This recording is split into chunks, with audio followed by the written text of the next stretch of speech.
welcome to Explore More. My name is Shelley, and my co-host today is Bruce. Now, Bruce would make a wonderful addition to your home. He's a great companion, he loves to hang out, and he also has a little bit of an independent streak. But he's always been great company. And we're a good team because I like to cook, and well, Bruce likes to eat. Right, Bruce? So today, my friend from the Humane Society of Charlotte, who also happens to be named Shelley, has shared with us a great video on how to make a healthy treat for your cat.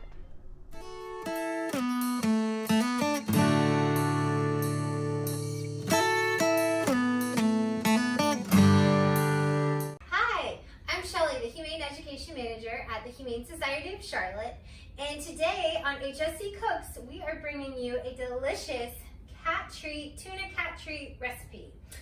I've got with me today, as always, my two kitchen assistants. This is Cookie and this is Franklin, and they are helping me make these delicious treats we're going to give to our neighbor who has a bunch of community cats she feeds.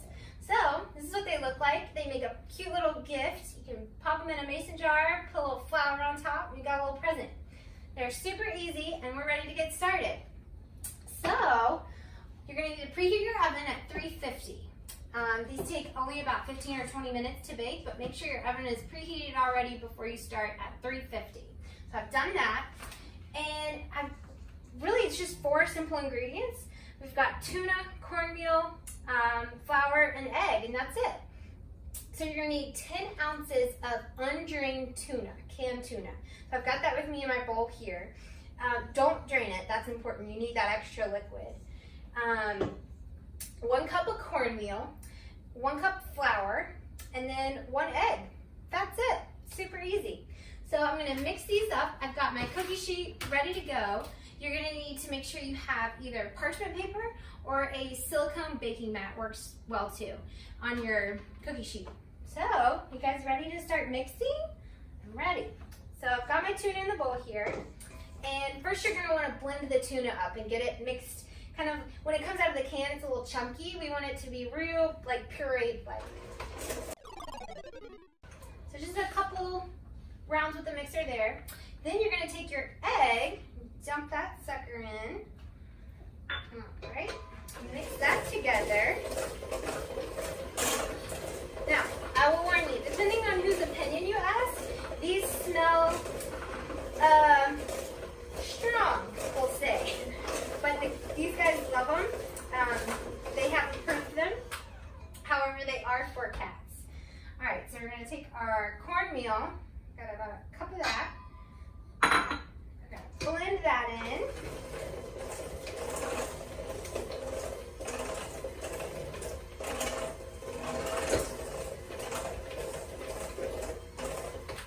All right, next we've got our flour. I'm gonna do the flour a little bit at a time.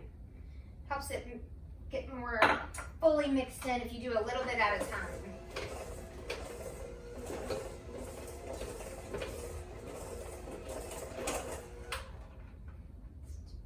Little more.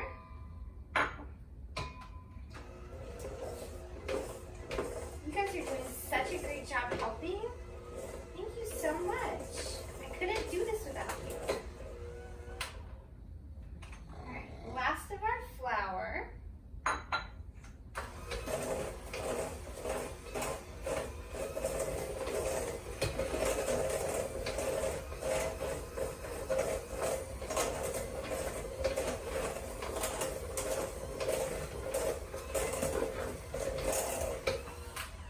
Okay, so after you've blended that together for about 30 seconds to a minute, you're gonna have your dough. So the dough doesn't really come together like what you would think of as traditional cookie dough. It's a little bit like looser, a little bit more crumbly. I know, isn't it? So that's okay, don't worry about it. You're not actually rolling it out. You could if you wanted, but this isn't the best dough to use for like cookie cutters, like shapes. So what we're gonna do, even easier, we're just gonna roll it up into these little tiny bites. So think like cat treat sized bites. Just little tiny like little nuggets. Toss it on your cookie sheet. And these don't even have to be fully spaced apart. You can just toss them on there. Now this part is probably what takes the longest out of this recipe because they are smaller. It just takes a little bit of time to make them into the little nuggets and throw them on your sheet. So while you're waiting, you could throw on an episode of Story Time while you watch me do this. And I'm gonna finish rolling these out. All right, once you've got them all on your cookie sheet, you're gonna put them in the oven for 15 or 20 minutes at 350. Okay, so while they're baking, we're just gonna go watch an episode of Storytime and relax for a little bit. Only takes about 15 or 20 minutes, but when they're done, they'll look like this sort of light golden brown sandy color, and they're a little crunchy. So they are delicious, right guys? And we're gonna go give them to our friend. Thanks for watching HSC Cooks, and we hope you'll join us next time. Now, I followed Shelly's recipe, but we probably need to test it out. So Bruce, what do you think? You want to test it out? How'd I do? He's sniffing it, that's a good sign. He's licking it, that's a good sign. And he's eating it. I guess I did okay. For this recipe and more opportunities to explore more, please visit our website. On behalf of Peggy Adams Animal Rescue League, myself and Bruce, of course, thank you and see you next time.